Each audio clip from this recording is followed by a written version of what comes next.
O inferno.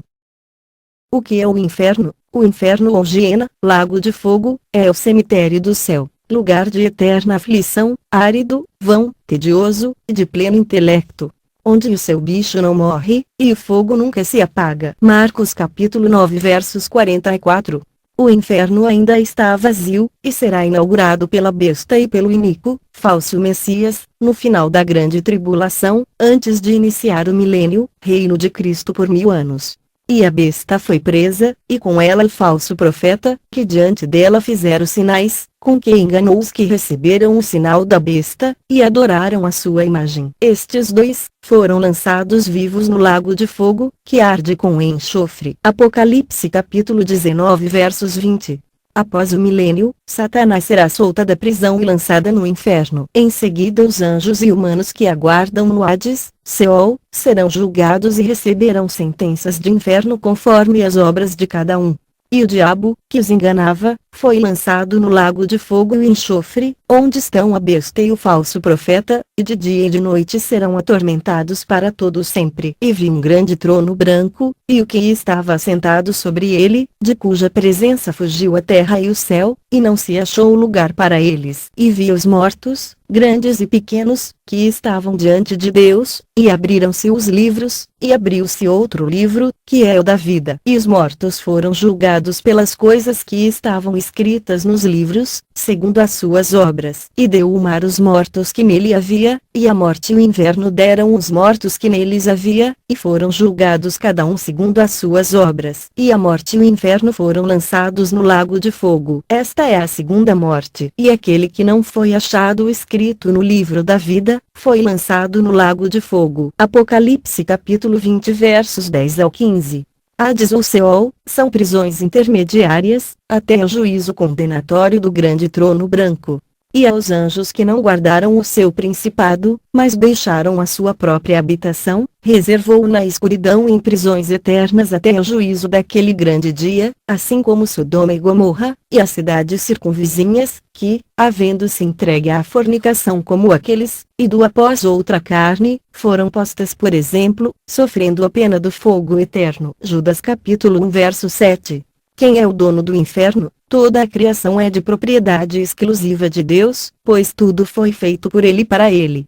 No princípio era o Verbo, Javé, e o Verbo, Javé, estava com Deus, Pai, e o Verbo, Javé, era Deus. Ele, Javé, estava no princípio com Deus, Pai. Todas as coisas foram feitas por ele, Javé, e sem ele, Javé, nada do que foi feito se fez. Nele estava a vida, e a vida era a luz dos homens. E a luz resplandece nas trevas, e as trevas não a compreenderam. João capítulo 1 versos 1 ao 5.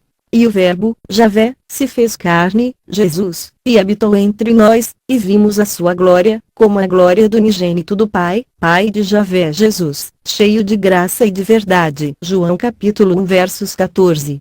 Qual a finalidade do inferno? Revelar a eterna justiça de Deus. Sem justiça não há amor. Sem justiça o caos se estabelece. Deus revela seu amor através da justiça. A perfeita justiça de Deus, puniu a si próprio, como Criador, pelo erro da criatura, oferecendo-se em holocausto, a mesma punição, justiça, legislada por Deus ao pecador.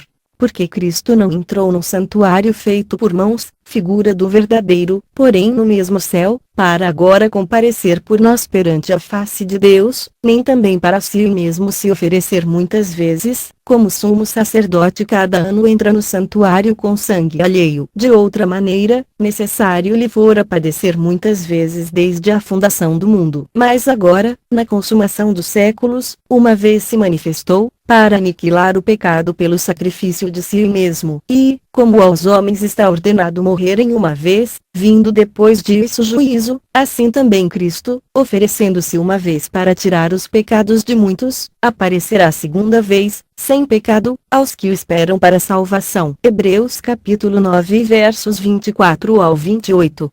Onde está a justiça para os santos, já que todos morrem, como Cristo morreu?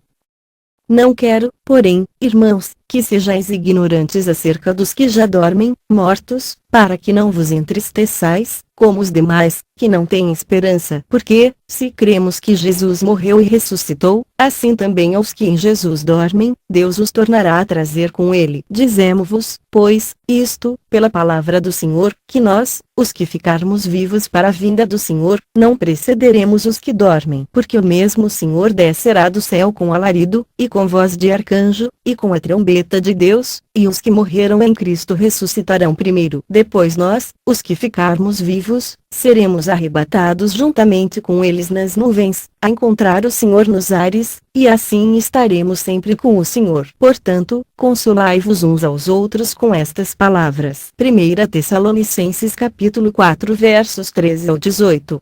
Eis aqui vos digo um mistério, na verdade, nem todos dormiremos, mas todos seremos transformados, num momento, num abrir e fechar de olhos, ante a última trombeta, porque a trombeta soará, e os mortos ressuscitarão incorruptíveis, e nós seremos transformados. Porque convém que isto que é corruptível se revista da incorruptibilidade, e que isto que é mortal se revista da imortalidade. E, quando isto que é corruptível se revestir da incorruptibilidade, e isto que é mortal se revestir da imortalidade, então cumprir-se-á a palavra que está escrita: tragada foi a morte na vitória. Onde está, ó morte, o teu aguilhão? Onde está, ó inferno, a tua vitória? Ora, o aguilhão da morte é o pecado, e a força do pecado é a lei. Mas graças a Deus que nos dá a vitória por nosso Senhor Jesus Cristo. Portanto, meus amados irmãos, sede firmes e constantes, sempre abundantes na obra do Senhor, sabendo que o vosso trabalho não é vão no Senhor. 1 Coríntios capítulo 15 versos 51 ao 58.